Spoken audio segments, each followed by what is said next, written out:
থাকে না, তখন সে ফুলের কোনো মূল্য থাকে। ফলে এই যে রূপকল্পগুলো ফিরে আসে উর্দু কবিতার মধ্যে, সেই রূপকল্পগুলো এরকম করে বারবার নতুন নতুন অর্থ ধারণ করে যুগে যুগে। মীর তাকির মীরের দিকেই তাকান। মীর তাকির মীর বলছেন কি অসাধারণ একটা কবিতা। মীর তাকির মীর বলছেন যে पूछा मैंने कितना है गुल की सिबात, कली ने सुन के तबस्सुम की। আমি জানতে চাইলাম, প্রশ্ন করলাম, আচ্ছা বলো তো, আমি কলির কাছে গিয়ে প্রশ্ন করলাম, আচ্ছা বলো তো ফুলের সৌন্দর্যের আয়ু কতটুকু, কতক্ষণ থেকে ফুল, কতক্ষণ থেকে সৌন্দর্য। ফুল বাগানে গিয়ে আমি কলির কাছে জানতে চাইলাম। কলি আমার এই বোকার মতো প্রশ্ন শুনে ফিক করে হেসে দিল। মানে কি হলো? কলি ফিক করে হাসে মানে কি? ফুলটা ফুল আসলে এরকম নির্বোধ প্রশ্নের জবাবেই হেসে ওঠে। সৌন্দর্য ক্ষণিকের জন্যই না হয় হলো, তাকে কি চিরকালীন হতে হবে? চিরকালীন হতে হয়। রবীন্দ্রনাথ যেমন বলেছিলেন তার স্ফুলিঙ্গের মধ্যে, অমৃত সে সীমাহীন নাহি পরিমাণ, অমৃত সে সীমাহীন নাহি পরিমাণ, মৃত্যু তারে নিত্য নিত্য করিছে প্রমাণ। অমৃত যে সীমাহীন তার প্রমাণ কি? তার প্রমাণ সে মৃত্যু নিয়েছে। এত মৃত্যু ঘটছে জীবনের, তারপরেও শেষ নেই। মৃত্যুই প্রমাণ করছে যে অমৃত সীমাহীন। ঠিক তেমনি ফুলও ক্ষণিকের তরে ফুটে উঠেই প্রমাণ করে দেয় যে সৌন্দর্য চিরকালীন। এই ফুল যে ঝরে পড়লো, তাতেই পৃথিবীতে ফুলের ফুটে ওঠা শেষ হয়ে যায় না, নতুন করে আবার ফুল ফুটে।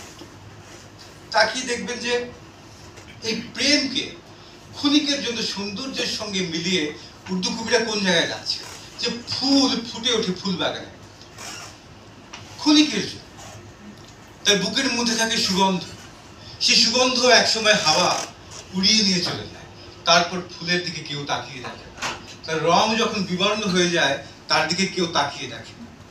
কিন্তু এই ফুলের প্রেমেই কোনো একটা বুলবুল, গানের পাখি, বসন্ত এলে ওই ফুলের প্রেমে পড়েই রাত দিন ফুল বাগানে ওই গোলাপের সামনে এসে গান গাইতে থাকে ফুলের মন পাওয়ার জন্য। ফুল নিজেও জানে তার স্থায়িত্ব কতক্ষণই, কিন্তু সে তারপরেও বুলবুলের প্রেমে, বুলবুলের গানে সাড়া দেয়। গালিব বলেছিলেন যে বুলবুল কি কারোবার পে খন্দ হায় গুল, খন্দা মানে হচ্ছে হাসি। ওই যে ফুল, কলি হেসে উঠলে ফুল হয়ে যায়। গালিব বলছেন कि बुलबुल के कारोबार पे खंद हाय गुल, कहते हैं जिसे इश्क खलल है दिमाग। ওই বুলবুলের কারবার রেখেই গান গাইছে, নেচে বেড়াচ্ছে, নীর বানাচ্ছে, কত কিছু করে বেড়াচ্ছে বুলবুল, রাত দিন গান গেয়ে বেড়াচ্ছে।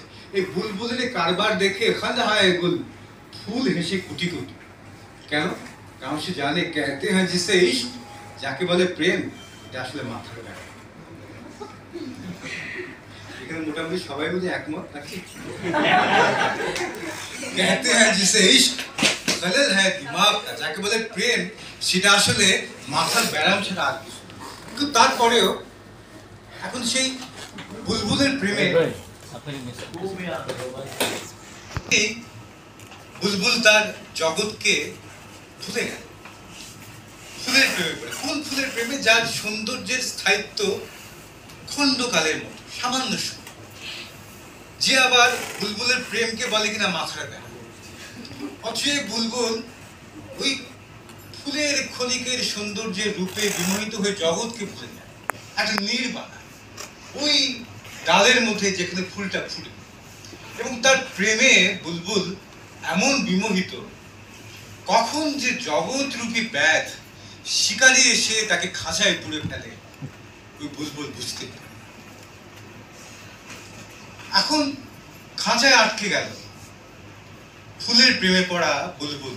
সে যদি বুলবুলের প্রেমে পড়ে এমন জগৎকে ভুলে না যেত, তবে তো সে নিশ্চয়ই টের পেত কোথায় ফাঁদ পাতা আছে। কিন্তু সে প্রেমে পড়ে ওই ফাঁদের কথা ভুলে গেল। ফলে জগৎ রূপী ব্যাধ তাকে এখন সংসার রূপী খাঁচায় আটকে গেল। তখন ওই বুলবুলের আবার মনে হয়, মোহব্বত করনে ওয়ালে কম না হোতে, সহজ কথা, মোহব্বত করনে वाले कम ना होंगे, প্রেম করার লোক অভাব হবে না। মোহব্বত করনে वाले कम ना होंगे, প্রেম